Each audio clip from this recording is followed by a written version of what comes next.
Okay, good morning. Assalamualaikum everyone. So hari ini kita akan belajar tentang people and structure for innovation. Um, so basically, last week what we have done, what we have learned last week, kita dah belajar tentang innovation ni sebenarnya dia ada proses dia. Okay, so we have learned the model for innovation process, and then kita juga dah belajar bahawa ada beberapa faktor yang mempengaruhi proses inovasi ni. Okay, anybody remember factors that influence innovation process? Or just anything that you remember that when we talk about faktor-faktor yang mempengaruhi proses inovasi. Anyone? Apa yang mempengaruhi proses inovasi?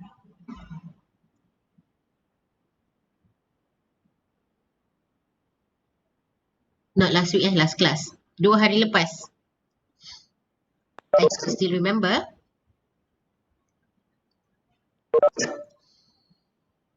Anyone?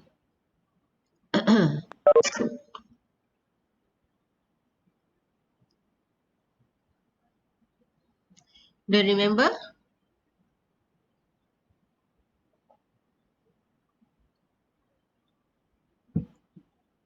Ke baru bangun? Yes, nature of business. Bagaimana nature of business boleh mempengaruhi innovation process? Apa yang saya duduk ulang-ulang bila saya cerita pasal nature of business?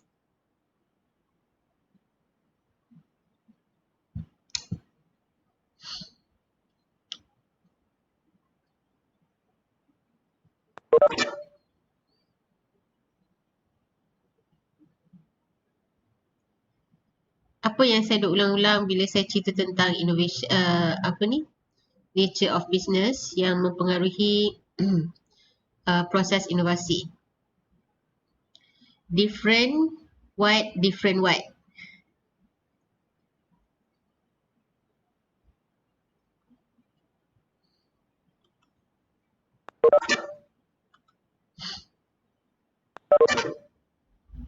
Tak ingat. Different organisation, different challenges. Lagi?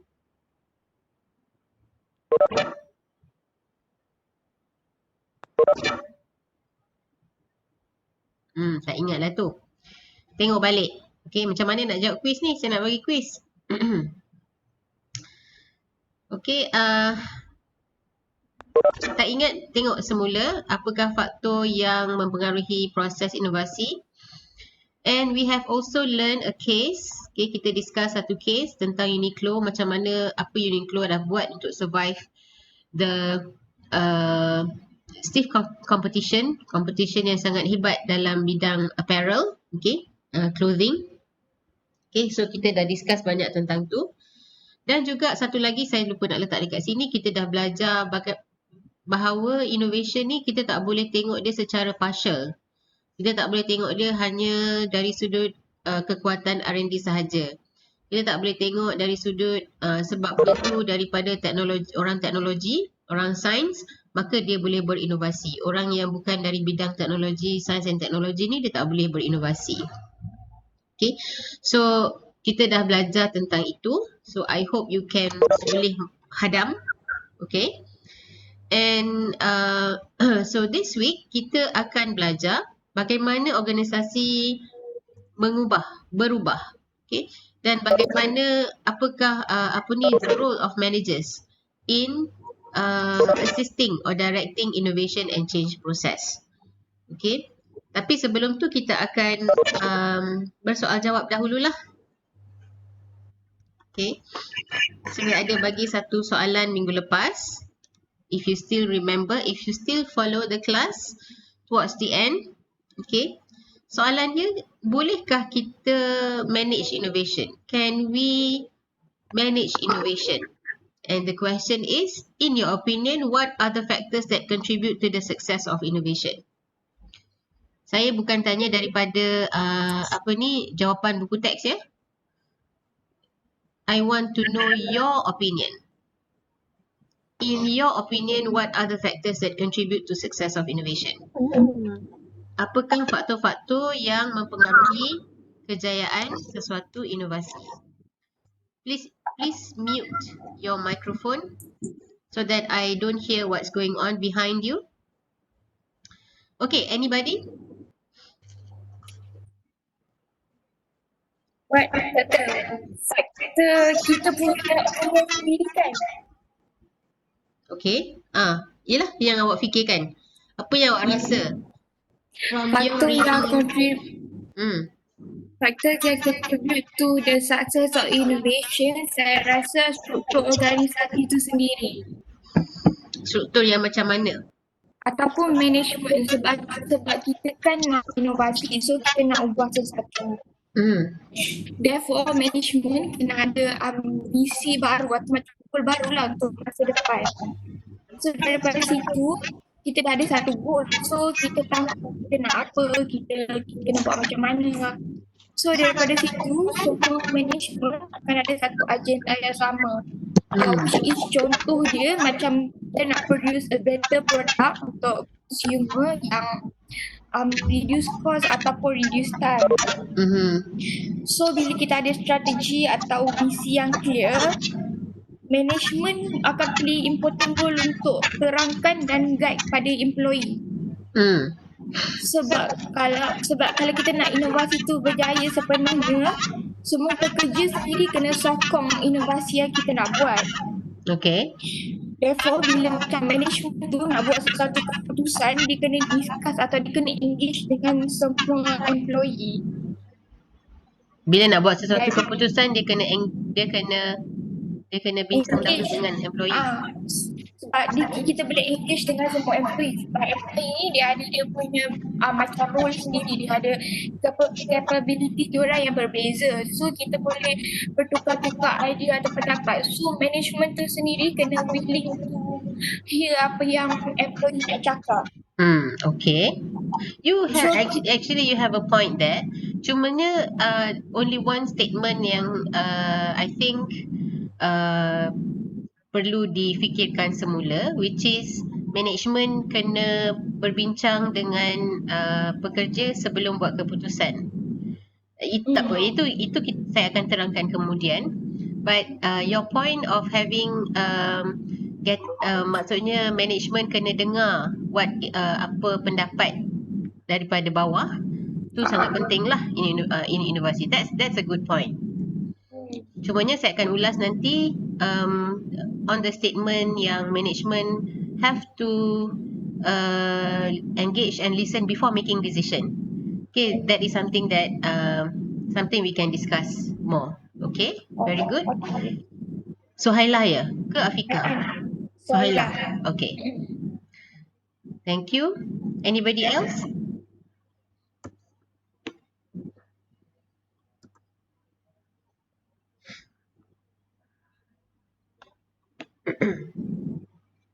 Ada sesiapa lagi yang nak bagi opinion?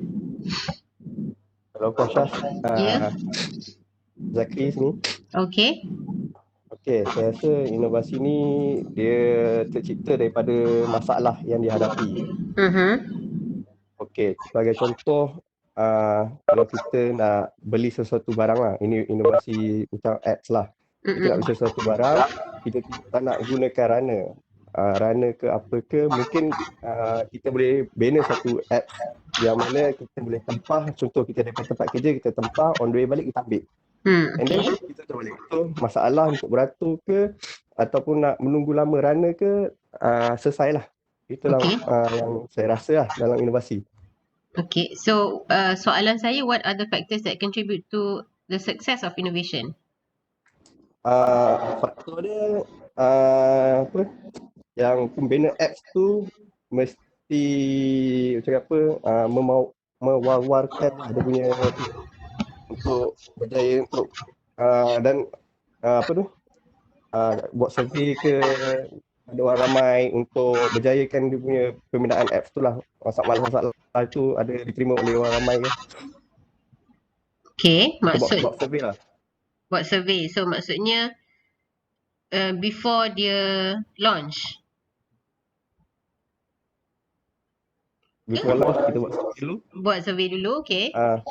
Kita tengok masalah tu ramai orang hadapi atau tak. Kalau tak ramai memang tak berjaya lah. Kalau ramai mungkin apps tu berjaya lah. In business actually, macam mana saya cakap ya, sebagai seorang yang saya dah berada dalam dunia akademik dan saya pun sekarang ni berada dalam dunia keusahawanan, I can say that there are some theories in entrepreneurship ataupun in management yang dia akan jadi misteri bila kita ceburkan diri dalam bidang bisnes ataupun keusahawanan. Why I'm saying this is that, so macam tadi Zakri cakap, bila kita contoh nak launch an app, okay, so before launching the app, you survey dulu, okay, what is the response of the market, adakah ramai yang perlukan penyelesaian kepada masalah ni. Okay, so kalau ramai, so the possibility of masalah ni bukan masalah ni, maksudnya apps tu akan diterima ramai lebih tinggilah. Okay, now there's a twist to that sebenarnya. Okay, if you are in business, there is also one segment yang kita panggil segmen yang high class. Okay, maksudnya mereka ni tak ramai, but they have a certain thing yang bother diorang, yang pada mereka itu adalah satu masalah. Okay, you have to understand orang dari kacamata orang yang kaya. Okay, saya senang cakap lah, orang yang kaya melihat sesuatu tu adalah satu masalah, dengan orang yang B40 contohnya melihat sesuatu tu sebagai satu masalah adalah berbeza. Okay, so there comes a time di mana orang yang kaya ni, mereka tak ramai. Macam kat Malaysia pun, most of us are B40 or M40, yang middle 40. T20 tak ramai. Okay, so which means that their numbers tak seramai M40 dan juga B40. So if we are only looking at the quantity, okay, when we make a survey, kita tengok hanya pada quantity sahaja, it is something that we need to rethink. Sebab untuk segmen orang yang kaya ni, mereka tak ramai. Tapi kalau kita boleh selesaikan masalah mereka, the value yang kita offer adalah sangat tinggi. Okay, so that's why orang yang kaya ni dia beli jam Rolex, contoh jam Rolex atau branded lah, jam whatever benda yang branded. Why? Because they want to show their status or they want to maintain their status. Itu adalah masalah pada diorang. Status adalah satu masalah pada diorang. Tapi kalau untuk B40, status tak masuk dah dalam dia punya kamus. Keperluan adalah masalah diorang. Okay, so kalau kita boleh selesaikan masalah keperluan itu dengan harga yang murah, maka ramailah yang akan nak. Tapi kita tak boleh jual dengan harga yang mahal. Okay, so the value is less. Value tu maksud saya value kepada kita lah, company kan. Monetary value. Okay, tak banyak tapi it is mass. Dia ramai. Okay, so it can be equivalent to yang kita offer pada T20 maybe or maybe not. Tapi you need to see that from that angle also. Okay, so in theory kita kata kalau mass, kalau kita boleh kita survey dan ramai orang respon kata this is a very good problem, which need to be diselesaikan. So kita kena tengok juga siapakah yang respon benda tu. So kalau yang respon tu memang betul daripada orang yang memerlukan, then you have a good chance lah. Okay, otherwise kalau orang tu sebenarnya tak ramai pun yang respon, so tengok siapa sebenarnya segmen market yang you dah ask for that survey. Okay, so those things. So being in business actually is not as easy as learning on the textbook. So once you join ataupun buat business, then you will see there are a lot of things that benda-benda yang kita tak pernah terfikir. Okay, so kita akan terfikir dan benda tu akan datang selepu. Kalau kita kan belajar dekat universiti, kita belajar marketing lah, kita belajar management lah, belajar HR lah, benda tu lain-lain kan. Okay, tapi when you experience keusahawanan ataupun experience business, benda tu akan datang sekali. Kadang-kadang benda tu akan datang integrated. Masalah tu integrated antara marketing dengan human resource, marketing dengan production, ataupun ketiga-tiga sekali contohnya. Okay, so thank you very much for your contributions. So there are actually many factors yang contribute to success of innovation, which some we will discuss today sebab kita tak ada banyak masa. Saya pun tak boleh nak drag masa you all sampai 3 jam because I know internet connection is not good for some of you. Okay, but I will try to give the extension of the content secara dalam YouTube. Maksudnya saya record dan you all boleh download later. Tapi untuk hari ni kita akan belajar pengenalan what are some of the factors that contribute to the success of innovation later, dan how actually kita manage that innovation itself. Okay, so yang ini tentang graf yang sebelah sini saya tak terangkan lagi last week. Okay, so graf ni dia menceritakan bagaimana dalam company itu itself, okay, we have different types of companies, dan bagaimana company ni dia respond kepada keperluan untuk berubah. Okay, you can observe yourself. Mungkin maybe you yourself ada family business or something, ataupun you boleh tengoklah in your experience as a customer. Okay, bagaimana ada firms, ada companies yang very passive. Ini dah tak kisahlah, follow the flow sahaja. Okay, follow the flow sahaja. Kemudian ada juga company yang very reactive. Reactive ni maksudnya, reactive ni adalah word yang negatif sebenarnya. Proactive is a positive word. Reactive is a negative word. Reactive ni maksudnya kalau when customer wants them to change daripada banyak segilah, contohnya customer claim, customer complain, tapi what they do is bukannya dia buka hati dan buka mata untuk berubah, tapi what they do is dia marah balik pada customer. They are very reactive, very negative about changing. Dia kata what they have done is good already. So is the problem of the customer yang tak boleh nak terima, tak boleh nak accept dia punya product or services. That is that reactive kind of company. Okay, ada company yang juga very strategic, okay, in changing. They have their own plans, okay, sangat teratur, and there are also firms that are very creative about change, which means that they are very proactive dan all the time what they think is about changing. Dia kadang-kadang change ni it can be one time change, but in today's world kita tak boleh change sekali je. Kita kena change, kita tu kena dynamic. Okay, kita kena sentiasa fikir bagaimana untuk mengubah kepada lebih baik dari banyak segi. Okay, let me see what you have. Ni dekat chat. Okay, good strategic planning for future and great teamwork with other company or brand if making collaboration. Okay, so itu adalah salah satu cara untuk be successful in an innovation. Strategy is actually very very important.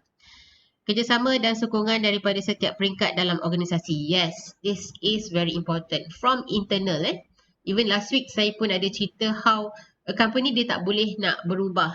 Sebab last week kita ada cerita, kita ada bincangkan tentang nature of business.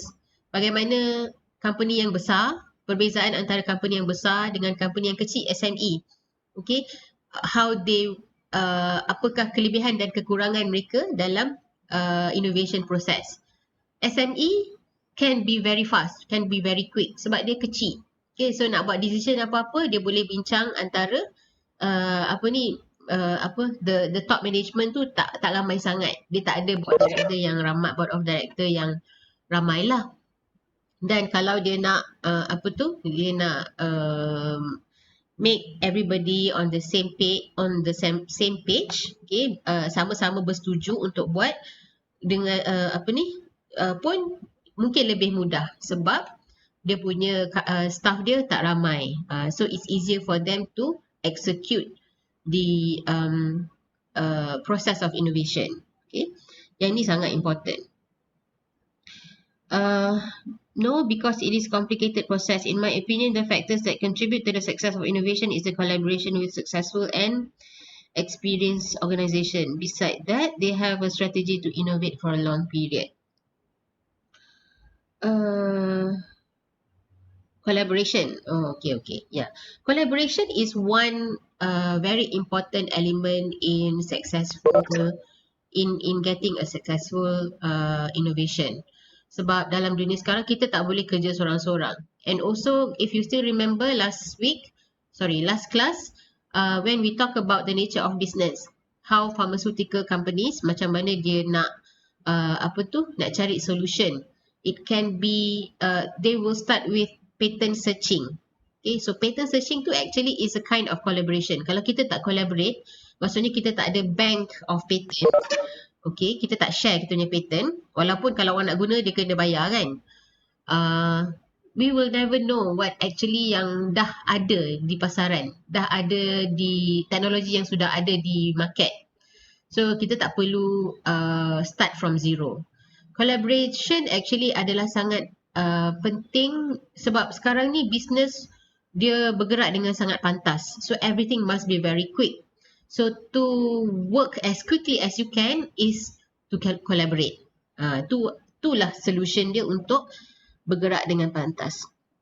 Setiap orang dalam organisasi faham responsibility masing-masing. Yes. Teknologi digunakan boleh bantu kejayaan. Yes.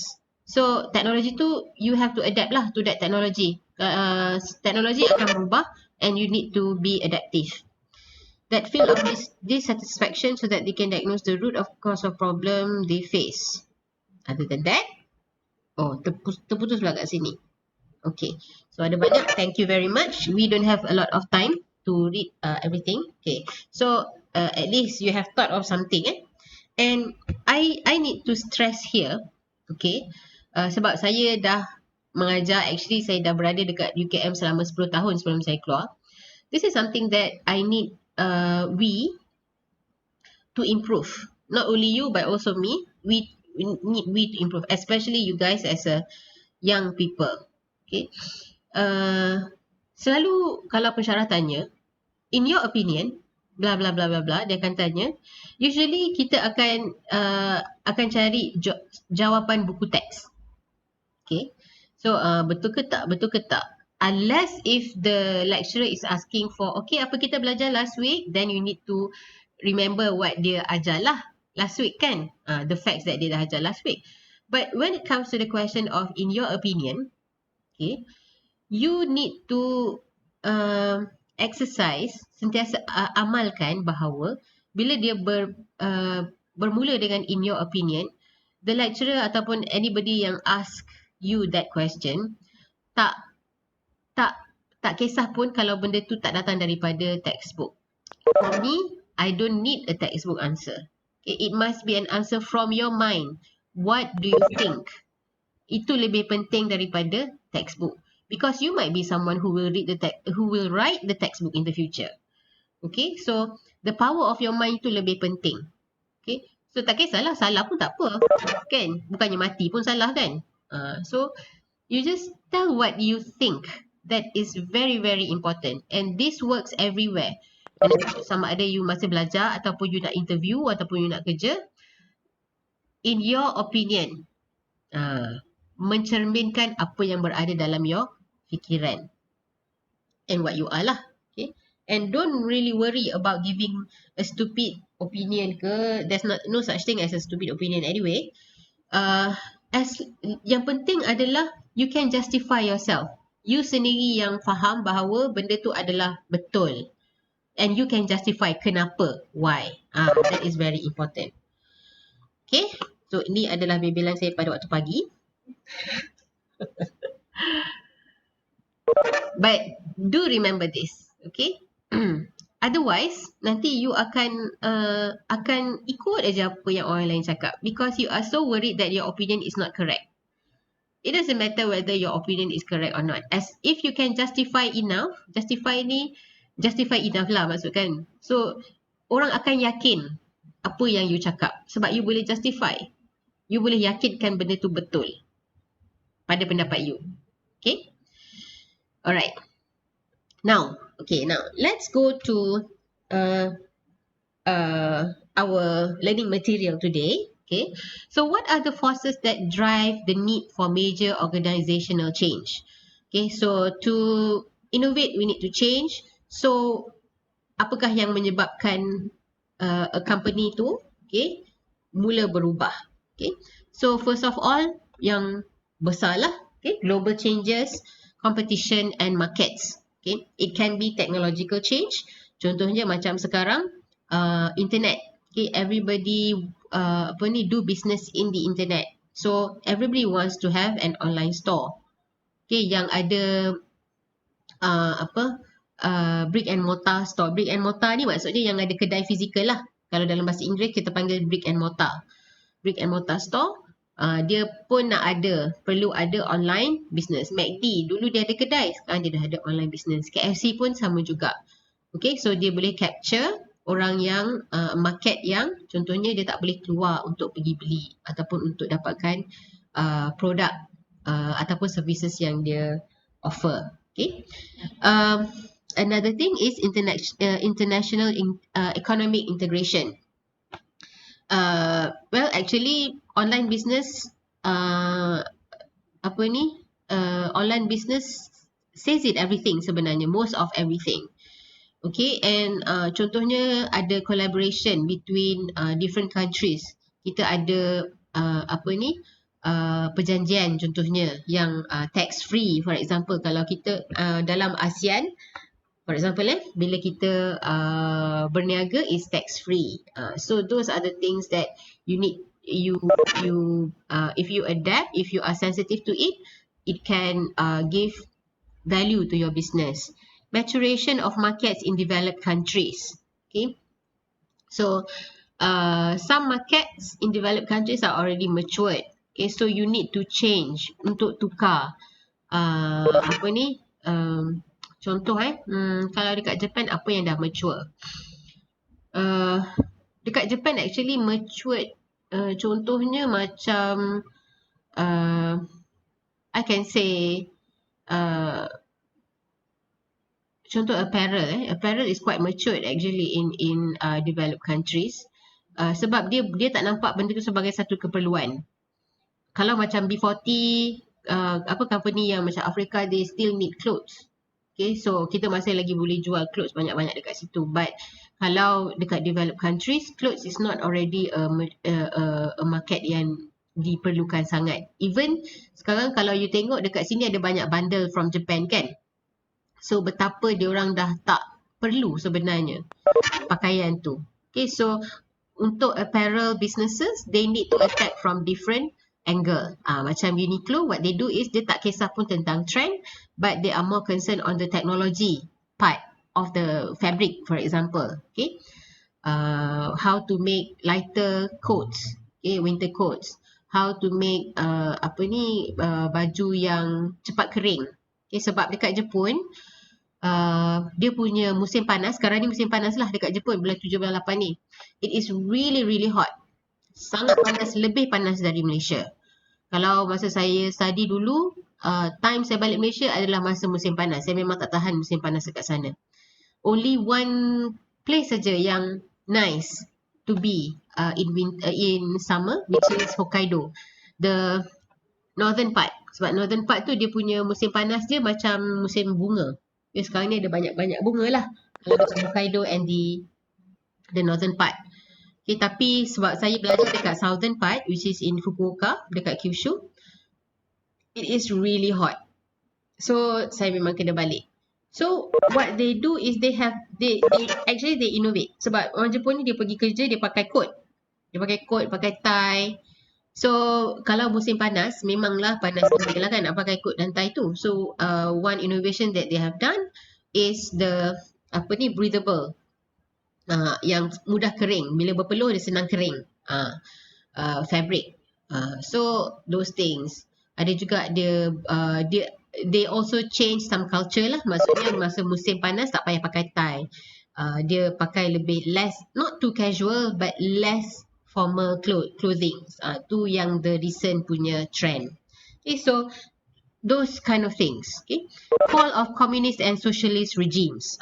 This happens dekat countries like China, Russia.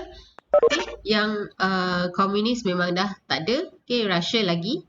So they need to change lah. They need to open the market, and when they open the market, okay, orang lain pun akan terkena jugalah. So contohnya macam when China opens, dia punya labor force dia sangat ramai dan sangat murah. Okay, so diorang boleh menghasilkan barang yang sangat murah. So orang lain terjejas lah, sebab orang lain selama ni menjual harga dengan mahal, dia tak boleh dapat labor cost macam dekat China. So yang lain yang terjejas ni they need to change lah. Okay, and then apart from the global changes, there are also threats. Okay, dari segi ancaman, dari segi domestic competition, okay, increased speed, international competition, and there are also more opportunities. For example, bigger markets, fewer barriers, more international markets. Okay, barrier ni, kalau ada siapa yang tak faham apa maksud barrier ni adalah halangan. Okay, so bila you nak masuk dalam, nak menceburkan diri dalam perniagaan, you need to know what are the barriers of the business. Okay, apakah halangan kepada bisnes tu. Ada bisnes yang kita masuk, barrier dia sangat rendah, sangat mudah, tapi dia punya disadvantage dia adalah competition sangat tinggi, sebab benda mudah kan, semua orang nak buat. Contohnya macam sekarang masa PKP, okay, apa barrier yang mudah orang nak buat? Makanan kan, because everybody perlukan makanan. So, kita nampaklah banyak produk makanan yang keluar, kerepek lah, kek lah, apalah, okay, kan. So the barrier is low but the competition is very high. Okay, so but some businesses the barrier is very high, tapi because it's very high, tak ramai orang yang masuk.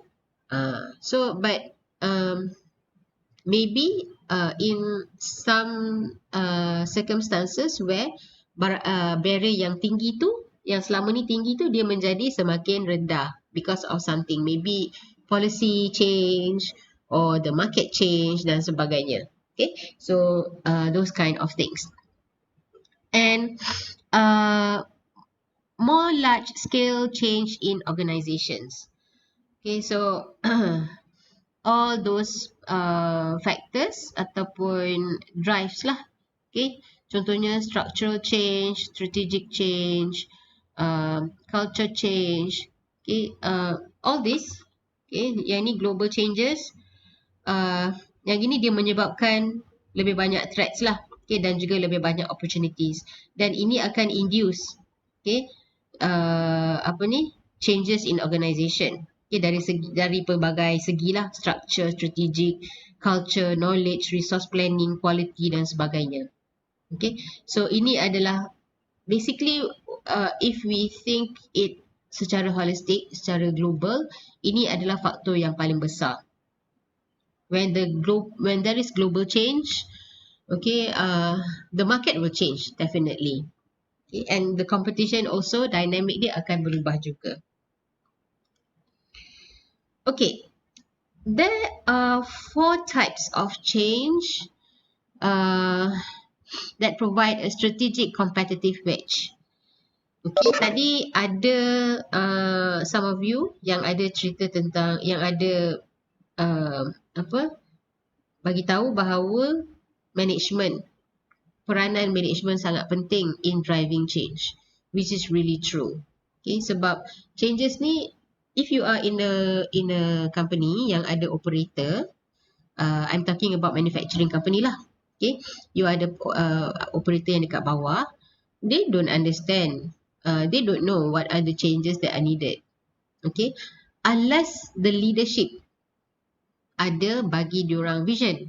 Okay, bahawa kita perlu berubah because of this.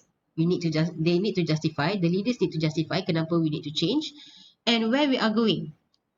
Dan apakah, ke manakah yang kita akan tuju dan apakah benefit yang kita akan dapat sekiranya kita berubah. Itu je yang orang bawah nak tahu.